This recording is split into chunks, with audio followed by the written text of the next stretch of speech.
స్నేహితులారా, వ్యవస్థలారా, ఉభయలారా, ఉదయకాలపు శుభములు తెలుగు రాసిన పత్రిక ఆ మూల వచనాన్ని చదువుతున్నాను. 3వ అధ్యాయం 14వ వచనం. అందరూ ఒక్కసారిగా కలిసి చదువుకున్నారు. స్టార్ట్ బైబిల్ తీయండి. తెలుగు రాసిన పత్రిక 181 పేజీ 4వ అధ్యాయము. ఇది చెప్పాలా? 4వ అధ్యాయం 3వ అధ్యాయం 3 మొదలు క్రీస్తు యేసునందు దేవుని కుమారుడైన బుధవారం పొందబడని మహిమ కలిగిన దేవా, మా మంచి బోధకుడా, ఉదయకాలము మీ కృపతో మమ్మల్ని దర్శించినప్పుడు ప్రతి రాత్రి మీ విశ్వాసతను బట్టి మేము మిమ్మల్ని స్తుతిస్తున్నాము, పూజిస్తున్నాము. మీరు దర్శిస్తే వాటిని శుభోదయం. అందుకే మీ పాదం దగ్గరికి వచ్చి ఉండగా మమ్మల్ని ఆత్మీయంగా బలపరుచున్నాయి. మీ చేతికి సంవత్సరాన్ని అర్పణిస్తూ రక్షకుడు యేసుక్రీస్తు ప్రభువు అతి శ్రేష్టమైన ఘనమైన నామములో ప్రార్థన చేసి వేడుచున్నాము తండ్రి. ఆమేన్. మనం చదువుకున్న మూల వచనం, క్రీస్తు యేసునందు దేవునికి ఉన్నతమైన పిలుపులను తగ్గించి బహుమానం పొందవలెనని గురి యొద్దకి పరిగెత్తు బహుమానము పొందవలెనని గురి యొద్దకు పరిగెత్తుచున్నాడు. పరిగెత్తుచున్నాడు. అలాగే 2వ అధ్యాయం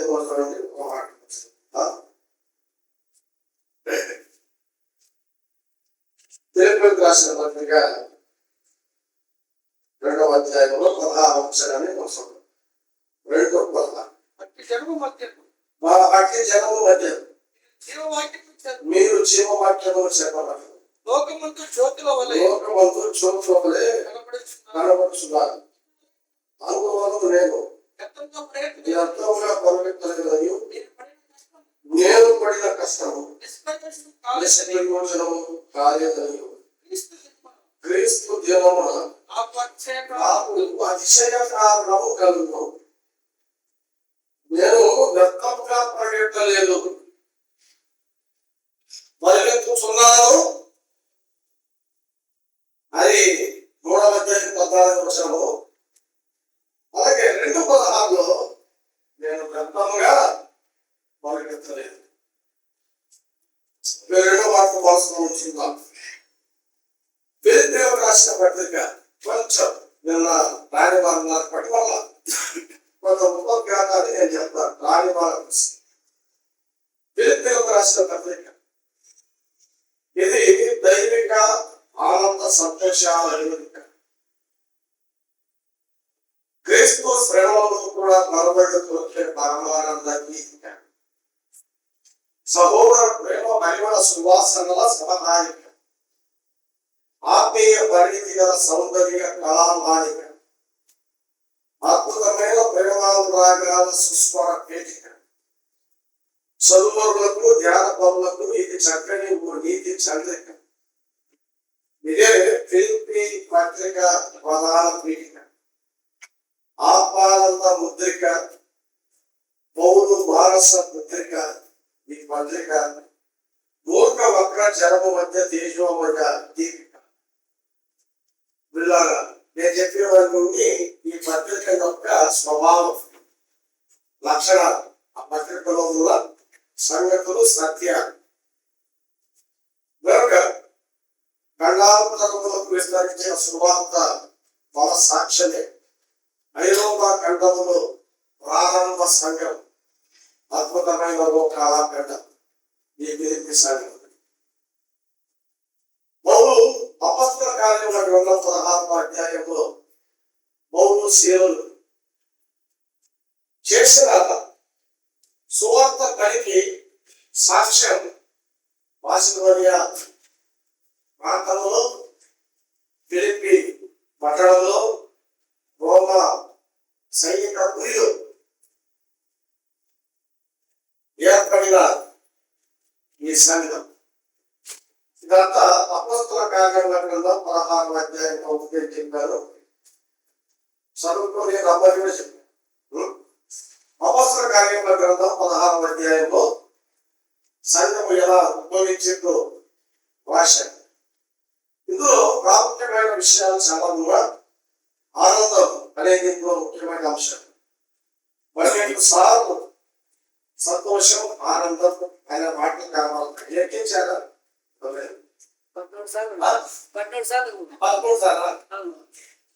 మీరు చెప్పారు కదా, మీరు 12 నేను 12 అంటే మీరు 13 అంటారు. చిన్నది అర్థమయ్యి కదా, ఎన్ని సార్లు ఉంది కాబట్టి 13 సార్లు ఆనందం, సంతోషం అనే మాట ఈ పత్రికలో ఎన్నిసార్లు ఉంది? 12 అని నేను కొట్టేసుకున్నాయి. ఎన్నిసార్లు చెప్పండి? 13 సార్లు. ఈ ఆనందం గగనవీధుల్లో కిరకల నామం చేయించు విహరించే ఒక అపూర్వమైన పక్షి.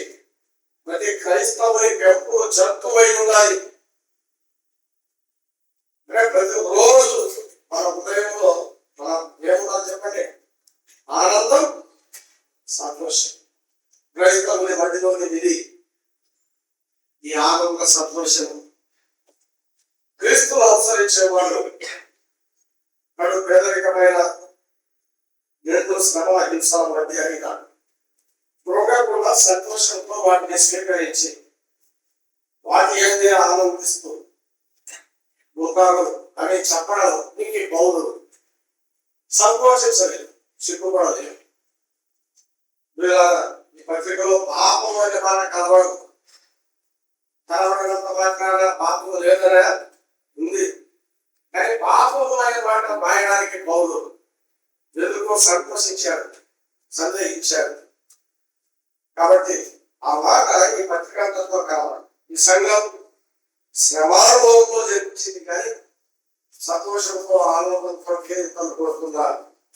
నూతన శిశువు లేదా అందమైన పశువుల అప్పుడే పుట్టిన బిడ్డలు ఎలా సంతోషంతో కేంద్రాలు కొడతారో ఫిలిప్పి సంఘం కూడా అలాంటి ఆనంద సంతోషాలతో అది సాగింది. అందుకే ఆనంద పత్రిక, సంతోష పత్రిక అని అంటారు. పట్టణ ఆరుబయట నది తీరంలో మాత్రమే కాదు, దట్టమైన చీకటి చేస్తాల గదిలో కూడా వీరి ఆనందం ఆగలేదు, అది కొనసాగింది.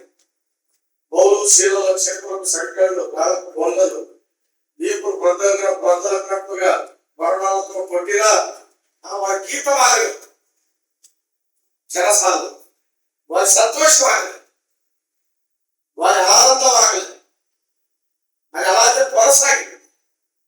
వెనుక కఠిన హుకుడైనటువంటి చెరసాల నాయకుడు చెరసాలకు నడిపించడం దేవుని పని. అయితే మీరు పాడిన పాట చెప్పిన సువార్తకు చెరసాల కఠినమైన చెరసాల నాయకుడి హృదయం కోరిక ఎలా రక్షణ పొందడానికి నేనేమి అనే సత్యాన్ని తెలుసుకున్నాడు. వాళ్ళంటే అక్కడ ఒక రీతి వాళ్ళందరూ రక్షణ పొందారు. కాబట్టి ఆ నదీ తీరంలో హృదయం తెరవబడింది. ఆ తర్వాత ఆమె ఇంటి ద్వారం తెరవబడింది రక్షణ కోసమే. అంతేకాదు ఆమె ఖండంలో సువార్తకు ఒక తలుపు తెరవబడింది. సువార్త తలుపు తెరవబడింది. ఇక్కడ చెరసాల నాయకుని హృదయం తెరవబడింది. కనుక ఇలాంటి వ్యక్తుల ద్వారా ఆనాడు సంఘము అనేది ఏర్పడింది.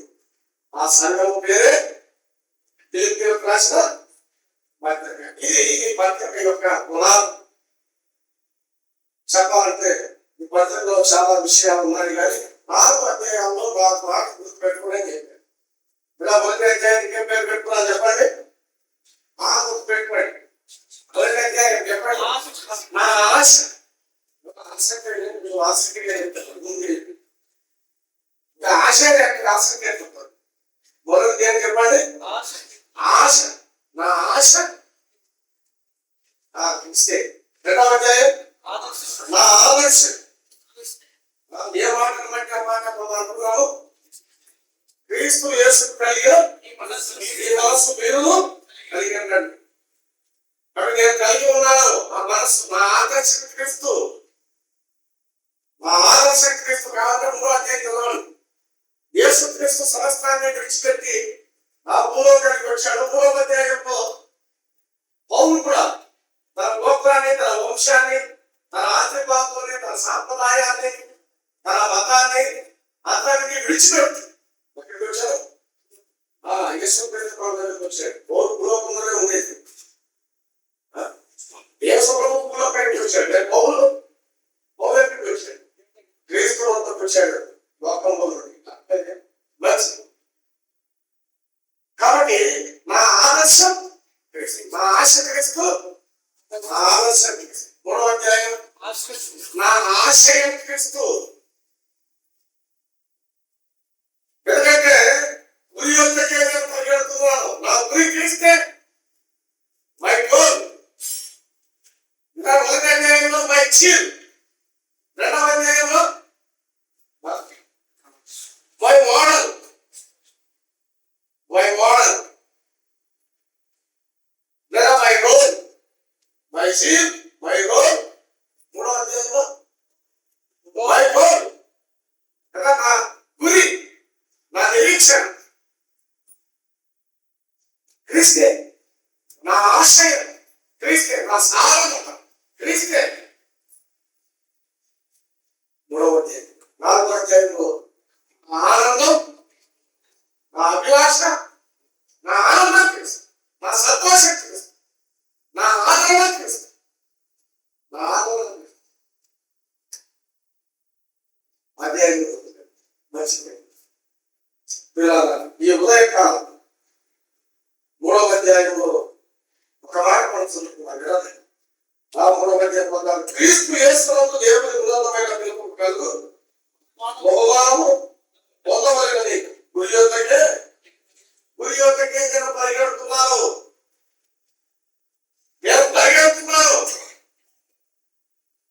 గురి లేకున్నా కాదు, గురి యొక్కకే పరిగెడుతున్నాను.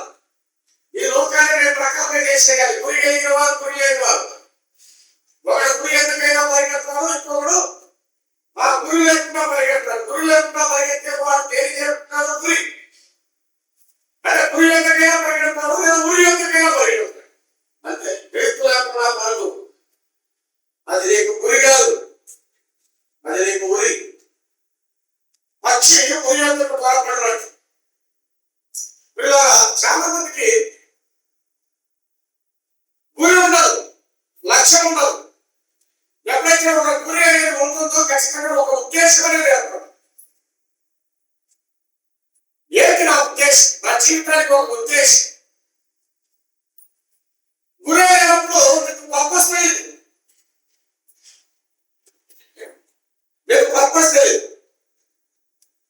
గురి లేకుండా పరిగెత్తేవాడైనా, గురి లేకుండా చదివేవాడైనా, గురి లేకుండా ఉద్యోగం చేసేవాడైనా, గురి లేకుండా సేవ చేసేవాడైనా, గురి లేకుండా ఎవరైనా, ఇలాంటి వాళ్ళందరూ లక్ష్యం లేని వాడు. లక్ష్యం ఉండొచ్చు, లక్ష్యం లేకపోతే ఆ లక్ష్యంలో లక్ష్యం లేకుండా జీవిస్తే ఇలాంటి వాడు ఏం చెప్పాలి? వీడు కక్షలో తిరిగే ఉపగ్రహం లాంటి వాడు. ఎలాంటి వాడు చెప్పండి? కక్షలో తిరిగి లక్ష్యం లేదంటే నువ్వు కక్షలో లేవు. అంతే సరే. కక్షలో తిరిగే ఉపగ్రహం 2 సంవత్సరంలో అభివృద్ధి కొట్టబడే నౌక లేదా ఓడ. నాకు ఎన్నన్నీ గమ్యం చేరదు, దయచేయాలని పడదు, దయచేయాలని పడదు. కక్షలో తిరిగే ఉపగ్రహం. కాబట్టి ఖచ్చితంగా గురి ఉండాలి, లక్ష్యం ఉండాలి. ఒకసారి ఒక అబ్బాయి అడిగాడు, మీ డాడీ పేరు ఏమో అన్నాడు. ఏమో ఆయన బయట చెప్పి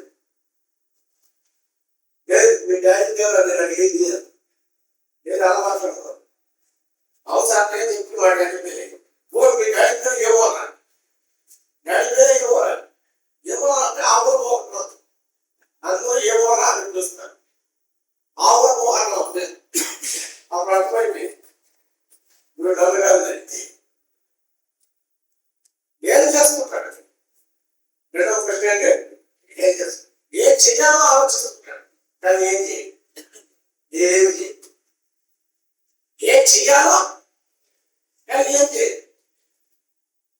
బాగుంటుందా జనం కొంతమంది పరిస్థితి ఏమి లేరు.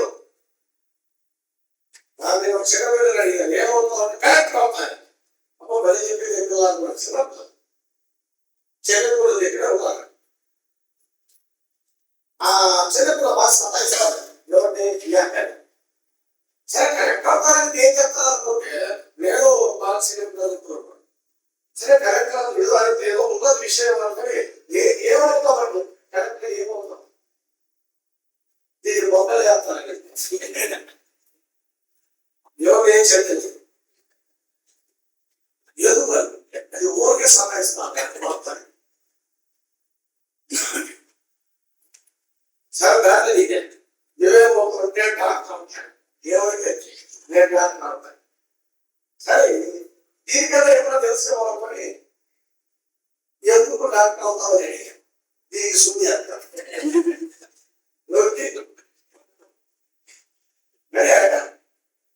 నాకు స్కూల్ వేయడానికి డాక్టర్ అవుతాను లెక్క దీని మొక్కలు వేయడానికి పిల్లలు కాబట్టి ఎక్కాను చిన్న పిల్లలు కాబట్టి నవ్వుకున్నాను.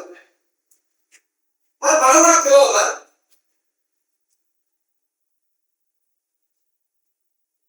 ఊరికి ఆలోచన లేదా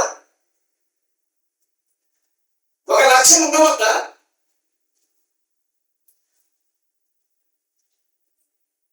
గురి లేకపోతే లక్ష్యం ఉండదు, పర్పస్ ఉద్దేశం ఉండదు.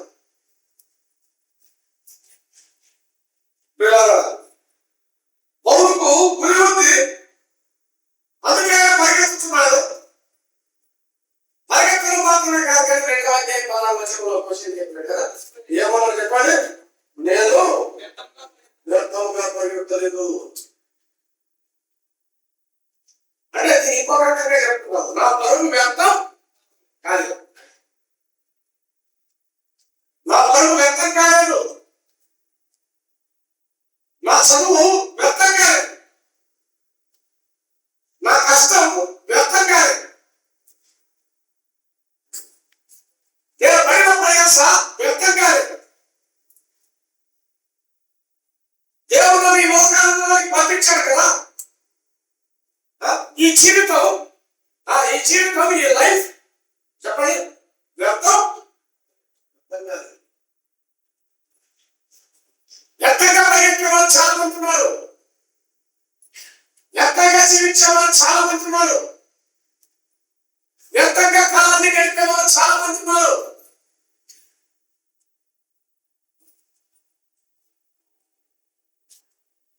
ఎవరైనా పౌరులు చెప్తున్నమాట నేను వ్యర్థంగా పిల్లరా మనం కోరకుండానే దేవుడు కొన్ని వరాలు ఇస్తాడు.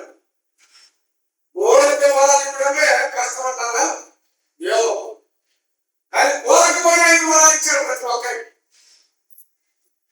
5 అంటే ధ్యానించి 20 వరాలు పొందవచ్చు నాకు తెలిసి. మనం కోరకుండానే దేవుడు 5 వరాలు ఇచ్చాడు.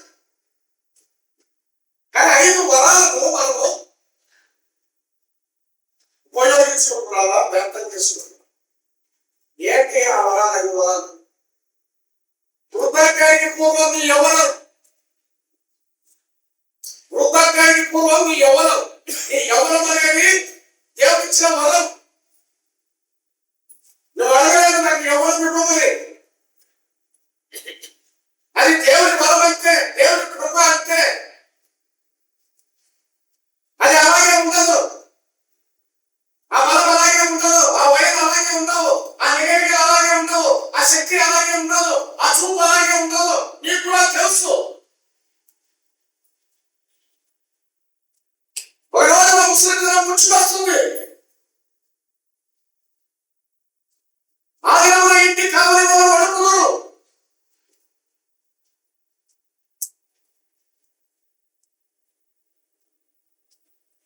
చేతులు మడుపుతాయి, కాళ్ళు మడుపుతాయి,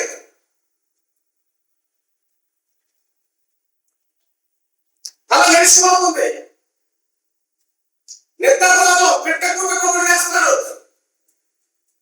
ఎక్కువ చోట్ల పైకెత్తు లోకాలకు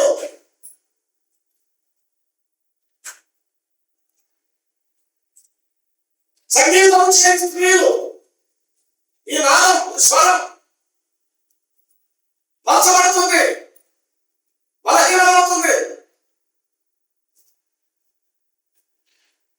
ఎవరి నాదపై తగ్గిపోతుంది, జీవశక్తి తగ్గిపోతుంది. విశ్వవారు ప్రతి వారు అవుతారు. ఈ పైన కుడిపోతాయి, కుడిపోతాయి. బయట ముసలి నువ్వు తెచ్చుకోవచ్చు.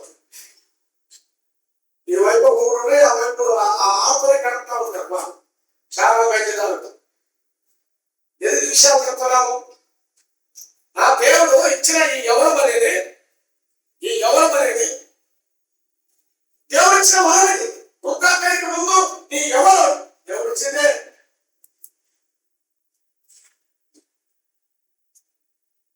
నువ్వు పడగలవు, నువ్వు చదవగలవు, నువ్వు ధ్యానించగలవు, నువ్వు గుర్తించుకోగలవు, నీకు జ్ఞానం శక్తి ఉంటుంది.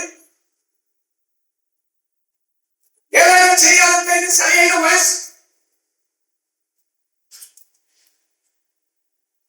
విషయాలుంటుంది, బలం ఉంటుంది.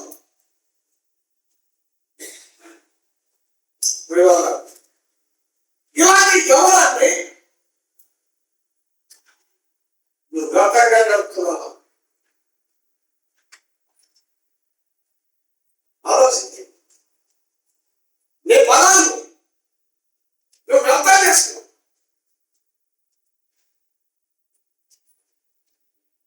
ఎన్నో విషయాలు ఉన్నాయి కానీ నేను అన్ని చెప్పదాల్చుకునే సమయం లేదు. ఎవరో స్తోత్రం వారికి అలంకారము, అహంకారం కాదు, అహంకారం కాదు, అలంకారం.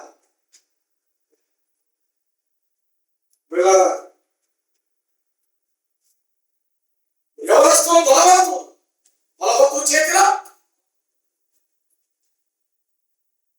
ఇవన్నీ చెప్తాను. కానీ నీ ఎవరిని నువ్వు ఎలా గడుపు? నీకు గురి ఉందా, లక్ష్యం ఉందా, ఉద్దేశం ఉందా? ఆలోచన. కొంతమంది మీరు గురువులు కానీ వేరే వాళ్ళ గురి కోసం పనిచేస్తుంటారు. వీరి గురువులు వేరే వాళ్ళ గురి. మా జగన్ ముఖ్యమంత్రిగా మా పవన్ కళ్యాణ్ ఎవరు మా హీరో, ఎవరి గురి కోసం చెప్పండి. మన గురువులు కానీ వేరే యాక్టర్స్ కోసమో లేకపోతే క్రికెటర్స్ కోసమో వాళ్ళు వేసుకుంటారు గమ్యం. వారికి గమ్యం, నీకు ఇంటి గుమ్మం. నువ్వు గుమ్మం దగ్గర ఉంటావు. వాళ్ళ మాత్రం చెప్పండి, వాళ్ళు గమ్యం తెచ్చి దేవుడు వాళ్ళు అనుకున్న సాధించేశారు. ఎవరితో సాధించారు చెప్పండి. వాళ్ళే చెప్తారు, మీరే ఈ స్థాయి తెచ్చారు, మీరు మాత్రం ఆడని ప్రశ్నించారు. వాళ్ళే చెప్తారు, మీరే వాళ్ళ ఆ స్థాయికి రావాలి. ఉండేది నేను తల్లిదండ్రులు చెప్తే మాట్లాడు, బాబు మా కొడుకు స్థాయికి తెచ్చాడంటే అదేవిధంగా చెప్పుకునే విషయం, అది చెప్పుకునే విషయం. మా తల్లిదండ్రులు ఒకరు మా పిల్లలకి స్థాయికి తెచ్చారండి అంటే అది చెప్పుకునే విషయం. నేను ఎవరు చెప్పుకున్నా అంటే మనకు వచ్చి రాజకీయ నాయకులు చెప్పుకున్నాను. మీరేమో యాత్రలు చెప్పుకున్నారు, మీరేమో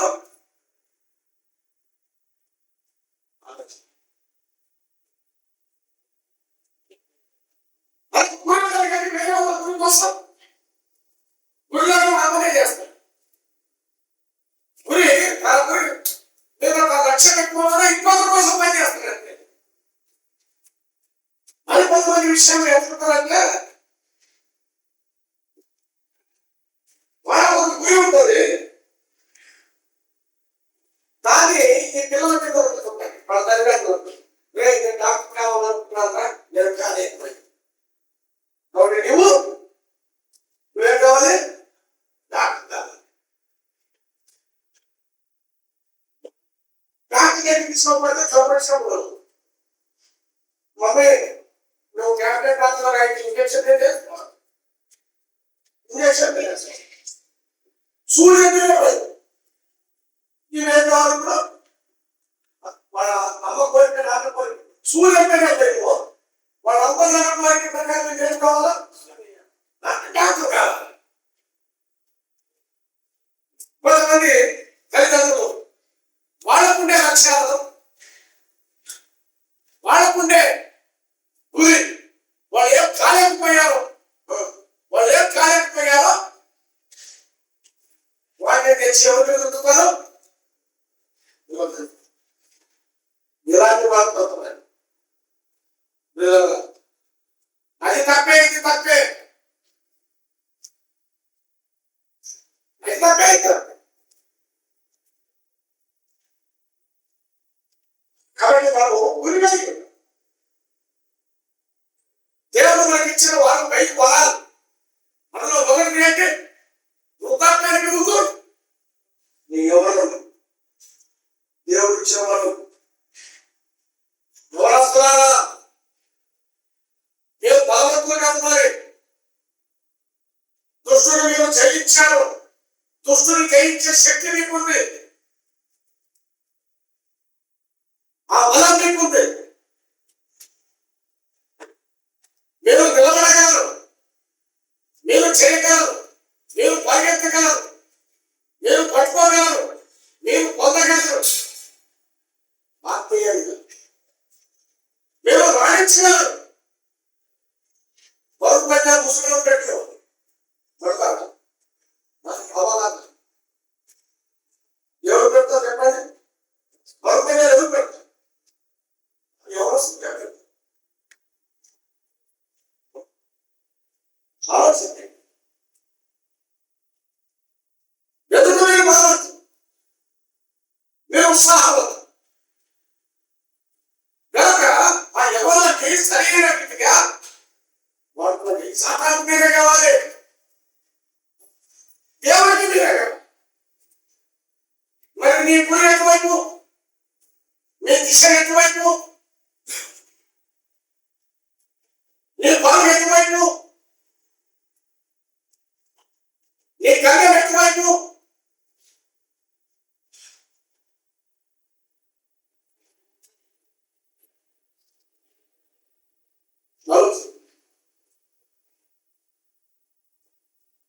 రెండవదిగా అనారోగ్యానికి పూర్వం నీ ఆలోచన.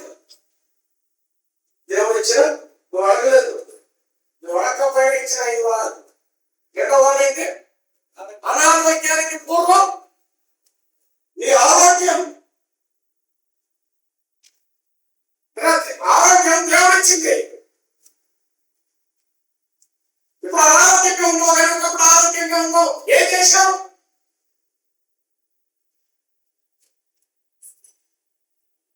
ఏం చేశావు?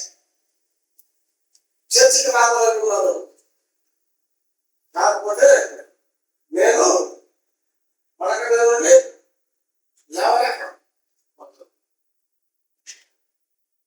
మరి అప్పుడు నీకు ఆరోగ్యం బాగున్నప్పుడు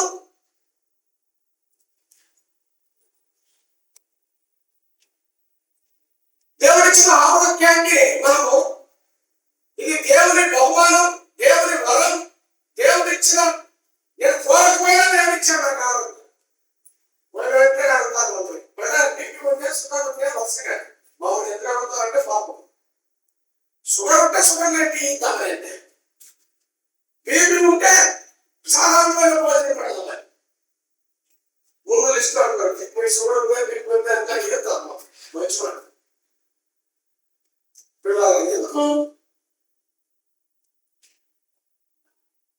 ఆరోగ్యం దేవుడిచ్చింది. దేవుడిస్తేనే మనం ఆరోగ్యంగా ఉంటాం. కాబట్టి అనారోగ్యానికి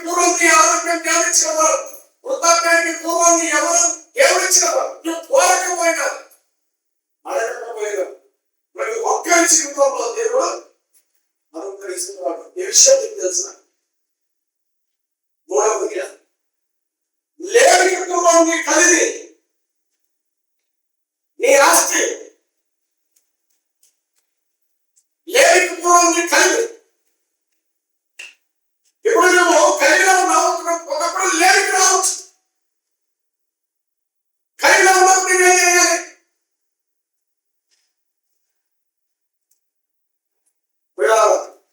ఇప్పుడు సమృద్ధిలో ఉన్నావేంటి? స్వాతంగా బతకగలవా? నీకోసంగా బ్రతకగలవా? అలాంటి వారిని దేవుడు ఎదుర్పించాడో తెలుసా? లూకాసు వార్తలో వెలివాడ నీవు సంపాదించినవి ఎవరి వాళ్ళు? దేవుని ఎదురు తలవంతులు కాక పరపరకే కూర్చుకున్న వాడు ఇలాగనే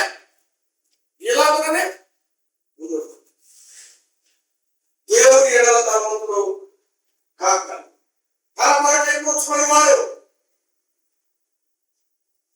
పరపరకే కూర్చుకున్న వాడు, పరపరకే జీవించేవాడు స్వార్థపరుడు. ఎవరు ఐశ్వర్యం ఇచ్చింది, ఆస్తిపాస్తులు ఇచ్చింది, ఉద్యోగం ఇచ్చింది, మంచి జీతం ఇచ్చింది, మంచి ప్రమోషన్ ఇచ్చింది.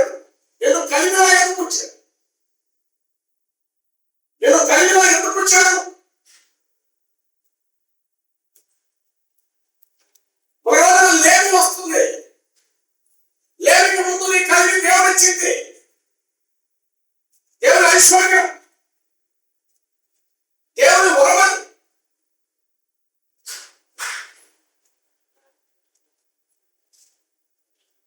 వస్తున్నాను నేను అర్థం చేసుకోలేదు. నా బరువు ఎంత?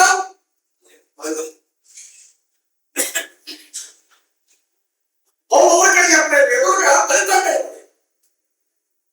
మూర్ఖమైన ఒక్క జనం మధ్య కొంతమంది రామరాజుగా జీవిస్తూ దేవుని వాక్యాన్ని పట్టుకొని బ్రతుకుతున్నారు, జీవవాక్యాన్ని పట్టుకొని బ్రతుకుతున్నారు, లోకానికి వేరుగా బ్రతుకుతున్నారు, ప్రత్యేకంగా జీవిస్తున్నారు, పరిశుభ్రంగా జీవిస్తున్నారు, నిష్కళంకంగా జీవిస్తున్నారు. అలాంటి వారు చూసినప్పుడు కదా పౌరుని మాట చెప్పాడు, ఏమైనా దేవుడు అంతంగా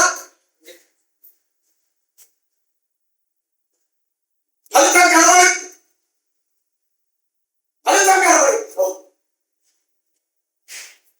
నువ్వు పరిగెడుతున్నావు, ఫలితం ఉందా? ప్రయాసపడుతున్నావు, ఫలితం ఉందా? కష్టపడుతున్నావు, గమ్యాన్ని వైపు రాస్తున్నావు.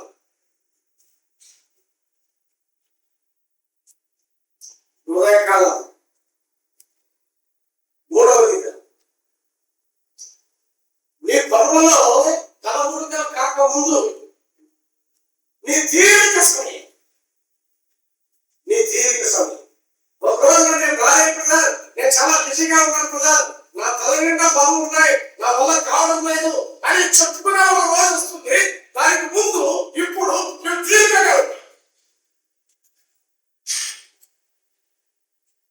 తీరికగా ఉన్నావు, ఏ పని పాట లేదు అనుకుంటున్నావు. కానీ నీ తీరిక సమయం, నువ్వు బిజీ కాకుండా దేవుడు నీకు ఇచ్చిన తీరిక సమయం అది ఒక వరం. నువ్వు ఏదో ఖాళీగా ఉండాలని దేవుడు లేదు. నీ తీరిక సమయం నువ్వేం చేస్తున్నావు? యూట్యూబ్ లో వంటగా దేవుడు వేసుకుంటున్నావా?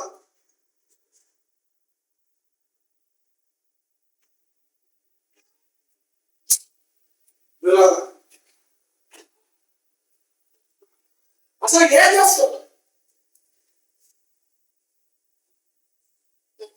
ఒకరోజు నీ పిచ్చాయి పోతావు. అప్పుడు మందిరానికి రావాలన్నా కష్టమే, బైబిల్ చదవాలన్నా కష్టమే, ధ్యానించాలన్నా గంటసేపు కూర్చొని కష్టమే.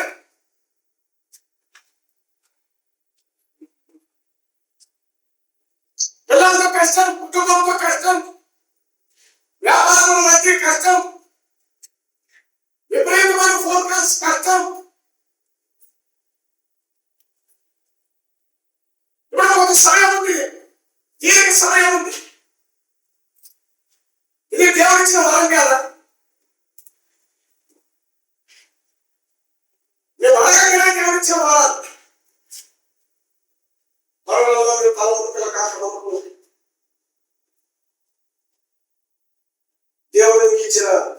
సమయాన్ని నువ్వే తెలుసు.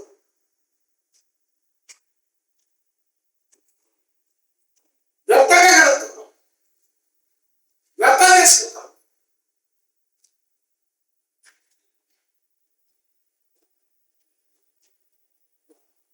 ఐదవదిగా చూడండి, మరణానికి ముందు నీ జీవిత కాలం.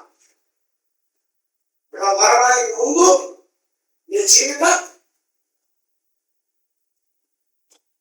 రేపేమి సంభవిస్తుందో అని నీకు తెలియదు. రేపేమి జరుగుతుందో నీకు తెలియదు.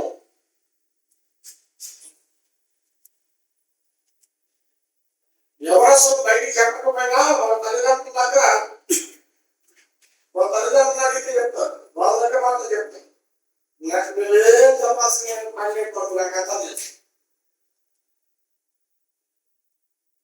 ప్రతి ఓడు కూడా ఫోన్ పెట్టాడు ఎక్కడ, ప్రతి వాడు కూడా ఫోన్ పెట్టాడు ఎక్కడ చెప్పండి. తల్లిదండ్రులు నువ్వేం చెప్పాలి, నాకు తెలుసు, నీకేం తెలుసు. కొంతమంది ఈ విధంగా నీకేం తెలుసు, మాకంతా తెలుసు. మీ కాలం వేరు, మా కాలం వేరు.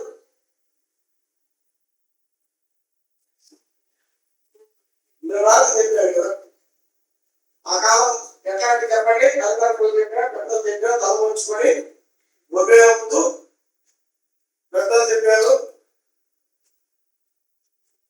తల తీసుకొని పెట్టేసుకొని బతికేవాడు. అది ఆ కాలం. పిల్లవాడికి ఇక బతికేది లేదు. ఇక అయితే ఎవరో చెప్పలే, ఏమైనా అనుకోండి. లోపల చెప్పే విధానం అయిపోయింది, ప్రపంచ విధానం అయిపోయింది. ఏది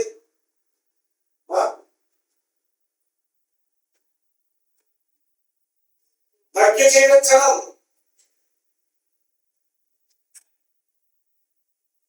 రేపేం సంభవిస్తుందో నీకు తెలియదు. నేను మరణానికి ముందు దేవుడు నీకు ఇచ్చిన జీవిత కాలం అది 10 ఏళ్ళ, 20 ఏళ్ళ, 30 ఏళ్ళ, 40 ఏళ్ళ, 50 ఏళ్ళ నీకు తెలియదు. నా మరణానికి ఉన్నది తెలియదు. గంటల ప్రకాశ్ గారు చక్కగా యోగాసులకి రకరకాల డాక్టర్స్ మధ్య, సైంటిస్టుల మధ్య, విద్యార్థుల మధ్య, నాస్తికుల మధ్య ఆయన చక్కటి ఉపదేశం చేశారు. కాన్ఫరెన్స్ అసలు చాలా ఎప్పుడు పుట్టిందో తెలుసా, దాని మీద ఆయన డిబేట్ చేశారు. చాలా ఎప్పుడు పుట్టింది, చాలా పుట్టింది ఎప్పుడు, ఆదికాండంలో అధ్యాయంలో పాపం ఎప్పుడైతే పుట్టిందో దాని పక్కన ఏం పుట్టింది, సోము పుట్టింది. ఆయన లోకాన్ని విడిచాడు.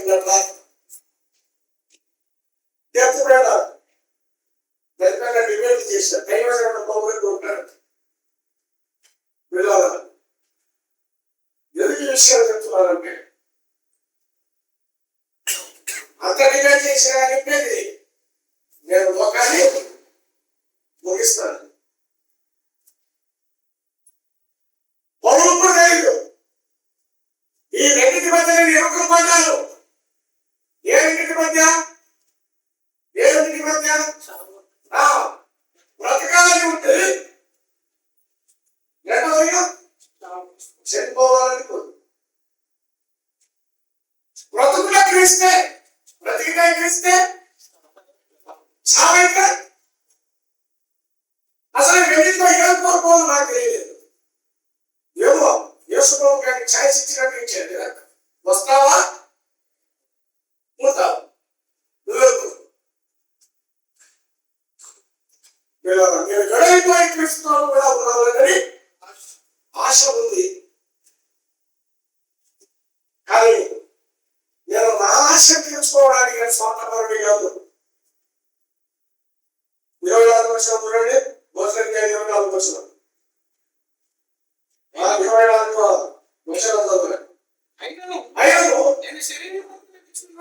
శరీరం ముందు నిలిచినట మిమ్మల్ని బట్టి నన్ను బట్టి కాదు, భయం వస్తుంది. నా కోరికలు తీసుకోవడానికో, నేను ఆస్తులు సంపాదించుకోవడానికో, ఇంకా కొన్ని కోర్సులు చేయడానికో, ఇంకా డిగ్రీలు పెంచుకోవడానికో, లేదా అంతస్తులు కట్టుకోవడానికో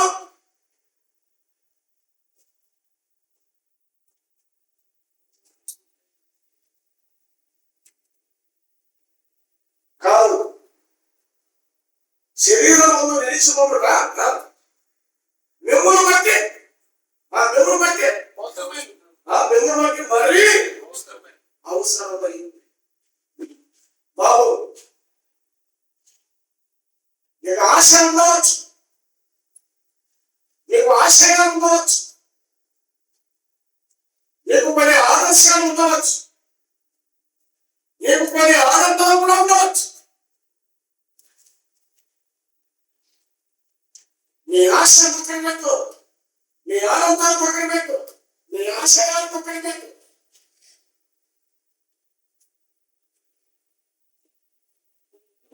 కానీ నీ అవసరం ఏమవుతుంది? నీ ఎవరికి అవసరం?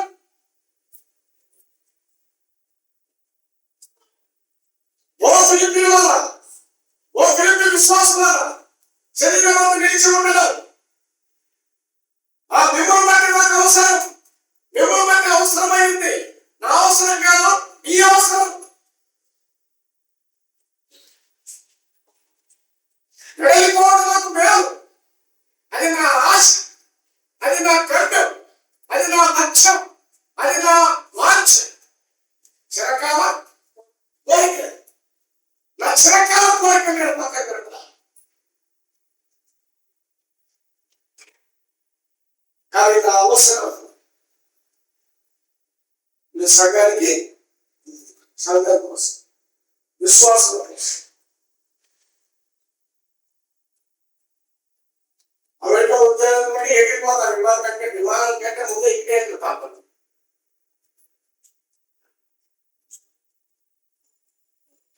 విదేశాల్లో చదవడంటే ఫారిన్ షాప్స్ వస్తే చెప్పండి, తప్పే కాదు. ఎగిరిపోవడానికి సిద్ధంగా ఉంటాము. కానీ మేము ఉన్న, మేము ఆరాధన చేస్తున్న సంఘం విషయం గురించి నువ్వు వెళ్తే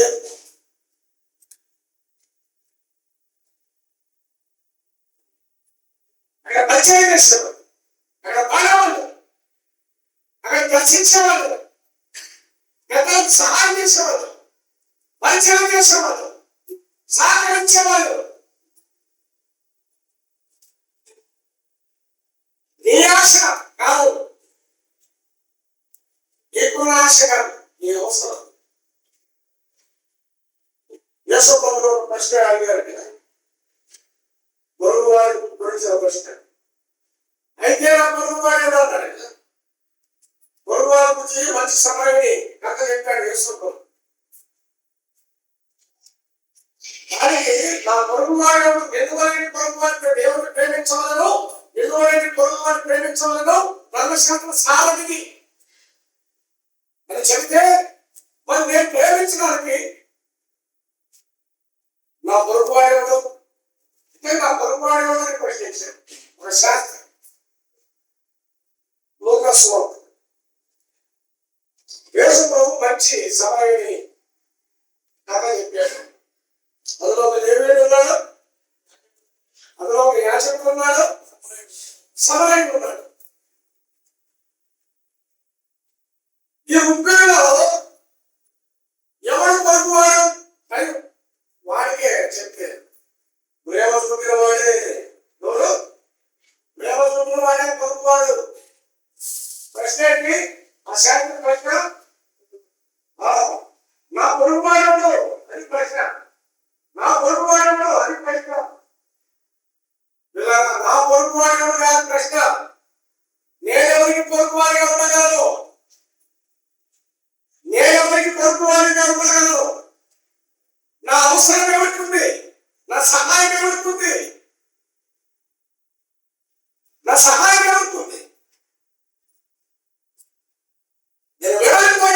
క్రీస్తుతో కూడా ఉండాలని నా ఆశ. కానీ నేను శరీరంతో జీవించడం దేవుడు బట్టి నాకు అవసరం. ఆశ తెలుసుకోవడానికి మనం పరిగెడకూడదు. నేను ఎవరికి సహాయపడగలను, ఎవరికి నా అవసరంతో మా సంఘం కోసం, మా వ్యక్తుల కోసం, సేవ కోసం, మంచిర్యాల కోసం మనం మిగిలిపోవడం మంచిది. ప్రభు ఈ మాటల్ని దీవించి ఆశీర్వదించడం మహిమకరమైన గరుడమైన రక్షకుడు ఉదయకాలం మీరు నాకు ఇచ్చిన సందేశాన్ని పంపిస్తూ దీవించండి, ఆశీర్వదించండి, పరిపూర్చేయండి. రక్షకుడు, మా మంచి ఉపదేశకుడు, మా గురి గర్వయుద్ధ యేసుక్రీస్తు నామములో ప్రార్థన చేసి స్వామి